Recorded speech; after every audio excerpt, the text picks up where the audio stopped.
a more informal activity we're providing is the opportunity for people to come in and learn a waiata, and this is really good for people who may have no reo whatsoever but can maybe sing a song. It's a nice way for us to bring people to our marae as well. Song is a great way to promote language, so we're hoping through the use of song we're able to encourage a wide range of people to learn some Māori.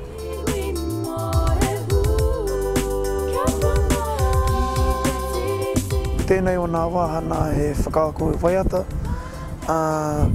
te mahi o tēnei wāno tēnei, tēnei rā, e whāna ki tētahi waiata, e whāna ki te kaua Māui, e whāna no ki ngā tauira, e ako nei, e whai nei te ara tukutuku o Pautama.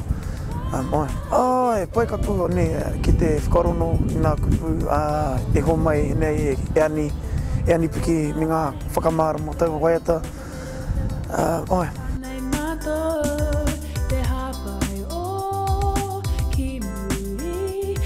We've got a session on Te Reo Māori and linguistics. Dr. Winifred Bauer will be discussing the Wanganui-Whanganui debate from a linguist's perspective. Joining her will be Dr. John Macalister, who will be talking about the use of Te Reo Māori in New Zealand English.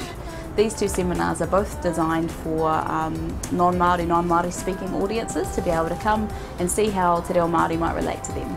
My thoughts of this seminar was that it went really well. I really enjoyed learning lots of new things just in the hour space that we had, like studying from linguistics and things I'd never really thought about.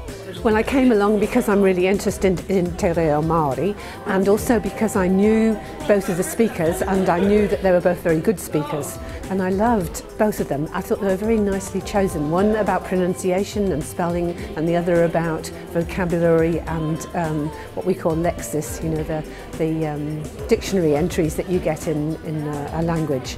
I thought they were quite interestingly contrasting too in some ways. I thought the discussion of pronunciation laid out the linguistic arguments very clearly and then used logic to show that, you know, language is more than just logic. There's political, economic and social factors involved as well. Especially when she was talking about the Wanganui and how there's 6 different ways of just saying the f, or as we look at it, that's what it looks like, but really it's said in other ways. And the other talk focused more on the ways in which the changes in the language reflect the political and social circumstances and the demographics. So the movement of Māori people, attitudes to Māori language and Māori people have affected the willingness of Pākehā to adopt and take in Māori vocabulary into English. John's kōrero about the hybrid, and we were just asking before if half pie was